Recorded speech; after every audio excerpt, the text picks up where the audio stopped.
right, so welcome back to the channel, Midlife Cycles. We wanted to do a wrap-up video on our Adventure Palooza trip 2024. Talk about the highlights, what we liked, what we didn't like. Yeah. What we'll do different next year if we go. But we definitely learned what not to do. But we had a blast. I mean, how was it? Your first real motorcycle trip? It was great. I loved it so much. But the first day was something to behold. Yeah, first day was definitely not only challenging, but just a little bit on the scary side. Also, I was pretty nervous. Didn't know if we were getting out of it or not. Yeah, I was definitely nervous. What would you say overall the whole trip, like the highlight of it all for you was? What was it? The place where we ended up, like the camping spot. I really liked that. Yeah, they had a really nice facility. Yeah. Yeah, a big part of what we wanted to do in just a wrap-up video is just talk a little bit about, the people who put the event on and, how nice it was. Was it organized? And I'll tell you, top-notch, really. Oh, yeah. I mean, all the GPS files were absolutely stellar.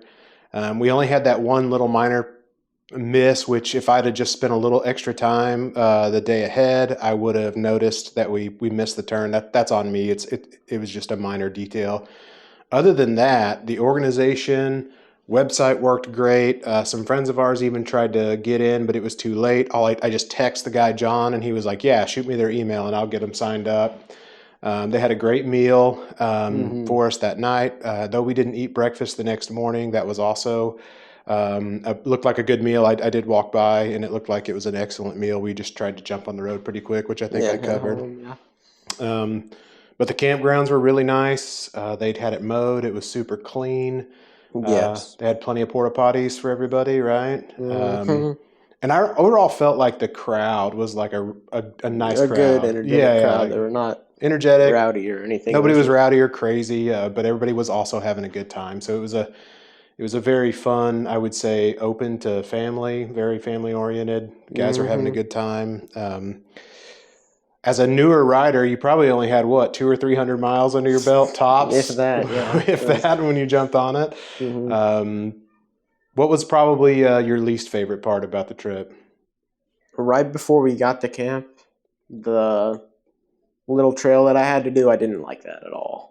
I could not stand that. I was scared the whole time. I was just little trail into camp. I actually thought the little trail into camp was super awesome. We had a pretty. There was only that one spot that had that really big. But you could have went around that, but you followed me. Yeah. So that was pretty cool. I think my favorite part of the whole trip was definitely the camp, and the skills course that they had. I thought was really neat. It was fun. And I thought that the organizers, I thought the organizers did a really good job of putting things together, making everybody feel welcome. They even did like a Facebook Live the week before. So if any new riders, they encouraged everybody to jump on and watch that, which was very helpful. I just thought overall it was a great experience. I think, so we did the Southwest route, which is the quote unquote extreme route, which did have some pretty hard, I would say not extreme enduro, but hard enduro sections. And we ended up taking about a 12-mile section of that. Not intentionally. And that's when my battery broke down. You guys will have saw that on the video. If not, go back and watch that first video. I was very concerned on day one. I was pretty nervous. But I think we talked quite a bit about like what we would do different next year. I think Candace, my wife, and Aaron's mom is going to want to go next year. So obviously she's a very new rider and less confidence in time in seat than Aaron's got. She probably will not want to do any of the hard stuff. If that's the case, I really feel like we were kitted out right. Like we had a tent, we had all the kit we could possibly want and then some. The only thing I would say I would change is if I planned on riding and doing the hard sections. Like a chase truck, like you were saying. Yeah, I don't think I would want all the gear on my bike. I was super uncomfortable with all the weight up top on my bike. And that could be just because I'm new. Like I don't have a ton of miles off road and I've never ridden with a bunch of gear on my bike. But I felt very unstable everywhere. And I've been in the woods quite a bit with the KLX 300 before that, and I never felt that way. So definitely the weight was throwing me off. And if I was going and wanting to hit all the hard stuff, we'd kind of talked about having a chase truck, set up camp ahead of us, and then just maybe trailer home besides, taking the T-dub on, another 350 miles home, which is what we did this time around. Yeah. I feel like the routes that they picked were really good. The one thing we were pretty bummed about was there was no live band like it said on the website. Yeah. Aaron and I are both musicians. We love music. We're huge music guys. And so we were pretty bummed about that. So we'd kind of kicked around the idea of offering to play next year. Aaron and I could learn some jams, put a few sets together that are kind of, I don't know, nomadic in theme or motorcycle in theme or rock in theme and kind of do that. I don't know, maybe we'll reach out to John and see if he's willing to do that. And then, of course, if we had a chase truck, then they could just haul all our gear up there for us. So we could set up and play, which would be pretty cool. But yeah, we missed not having a band. But really for the price, I think it was $150 a ticket, if I remember right. That's dirt cheap to go on a big ride. I've seen some overlanding trips that were crazy expensive. And for $150, you're getting a couple of meals. You stay at their farm. They've got porta potties. It's clean. They've done a lot of work for all the trails and stuff out at their place. I think the value is pretty good. So if you're interested in going to Adventure Palooza, I think you can easily do it. Even if you're a newer rider, just do all the big bike workarounds, I would say. Yeah, definitely. And if you are an experienced off-road rider, just ride all the stuff. You'll be just fine. I mean, if you've done a lot of enduro stuff, then plan on hitting all of it. There were even some older guys, probably in their 60s, who did all the hard stuff and knocked it out no problem. But they probably got more experience than Aaron and I have. You want to go again next year? Definitely, yeah. Definitely go next year. Yeah, me too. I think our friends that went with us, they had the KTM Adventure 390s, which are probably the least off-roadish adventure bike out there. They're a little bit more street biased, but those guys rode all the hard enduro stuff. I don't think either one of them dropped it once, but they did really good. I was impressed by those bikes. They did pretty sweet. So the ride ended up being about 580 miles, right? I think for the route there. Yeah, and that was with us. That was with us skipping some of the adventure stuff on day 2. Just because we had to go around, but we still had to put a lot of miles in to get caught up. Yeah. We did just over 1,000 miles total. It was like 1,005. I was like, I think if you do the 2-day routes, I think it's like 400, 450, something like that. And ours ended up being just right around 600. So how did you feel about riding the T-Dub all that way? Tell me your thoughts on the TW. I see why people love it. It's awesome. It's perfect, basically. The only thing I would change is this right here. This is not good. This bugs me. Yeah, the turn indicator button is kind of clanky on the TW, really, to be honest. The one thing I noticed watching you ride the T-Dub was it felt kind of like, looking back to my experience, it felt like you were almost riding an ATV. Like your feet were close to the ground all the time and you could crawl through things, whereas I was a little higher off the ground. I had to keep a little bit more speed, I felt. I would have probably rather been on the T-Dub on some of the more difficult stuff. I definitely know why people love these things. So impressed with it. We're going to do a full review as well on the channel. And I know there's a bunch of them out there, but, more T-Dub content's always better for the internet, right? That's my opinion. But I feel like we had just an amazing time. We had no difficulty with either bike, with the exception of the battery. We did have to straighten out a shift lever and had a chain fall off, but just normal dirt bike stuff that you deal with when you're dirt biking. An amazing time. I felt like we had an amazing time to hang out, father son too, which was it was good.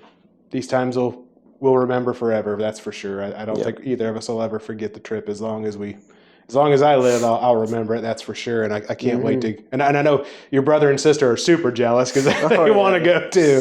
But hopefully, we're all still able to do that when they get a little older and they can go on the rides. And we've done some camp and ride trips, but not like over the road. Like moto camping off the bike and stuff. I know Sarah, our daughter, would she loves camping probably more than any of us, and she loves to ride too. Joe, I think he just along for the ride no matter what we do. so he's pretty chill. So I think he'll have a good time. But man, we had a blast. I'm super glad that we did this, I would highly recommend anybody who has this. And if you don't have an adventure ride or something you can go on, somebody in the comments on the T-Dub video had mentioned, where do you go to find all this stuff? Like, literally just look for the closest national forest and ride all the forest roads. Like, a lot of the trails are just the forest roads. Now, some of the OHV areas, which is off-highway vehicle, some of the harder trails are through the OHV areas if you can find those. But even if you just hit the forest roads, in a lot of like the Forest Service roads, which will be on all your maps, or Onyx Off-Road or any of that stuff, just plan yourself a route, and you can camp anywhere in the national forest. So just go out there and have an adventure. Go out there and enjoy it. Kind of make your own adventure route. I know maybe we'll probably do that as the kids get older, and I like being a part of a big group. That's fun, and everybody's kind of got a thing. They had the Goose Chase competition. I didn't like that I liked it, but like sometimes we were so deep in the woods it wouldn't work because I just didn't have any service. Yeah, sometimes it was like you had to submit your answer. And the answer was wrong, even though like we found it. And yeah, so I felt like it was a little clunky. Not my favorite, probably. We'll still probably participate in it next year. I mean, we'd kind of given up, like I'd said in the other video. Oh, yeah. Just because we'd had such a hard day one. Day two, we weren't even on the adventure track, so we were just on the highway. So we were recovering pretty much. But I think next year, we know a little bit more what to expect. We're definitely going to be better riders by then. I'm already a better rider probably than what I was when I started on the trip. So it challenged me. I had a lot of fun. I felt like the community was good. Yes, definitely. Definitely, everybody was super cool. Camp was fun. The facility was clean, food good, everything. They just did a great job. It's a cool event for relatively little money when it comes to these type of events. So I'd highly recommend you go. And again, if you can't go to an event like that, just plan some time in the government woods or even just dirt roads. A lot of the videos that I was shooting on the T-Dub, I was literally just on dirt roads. Like outside of any city, there's just go hit some dirt roads. You'll find some fun stuff. We've rode a lot of dirt roads, and that's a lot of what you see on the channel is just dirt roads. It's just off pavement stuff. And a lot of times you could find some great views out there or just some cool roads or neat places you didn't know existed. So man, get out there and have some adventures. Thanks for watching. I'm sure we'll cut this kind of video up. I don't know what'll end up coming of this. We just sat down and decided to do a closing out chat of our experience and our trip, but we had a great time. I'm super blessed to be able to have shared it with my son, and to be able to go together was just like kind of a dream come true. A dream I didn't even know I had, to be honest with you. But after we did it, I'm like, man, that was awesome. The ride back was epic. Our butts were worn out and we were ready to be home, but we had such a great time too. So, all right, until next time.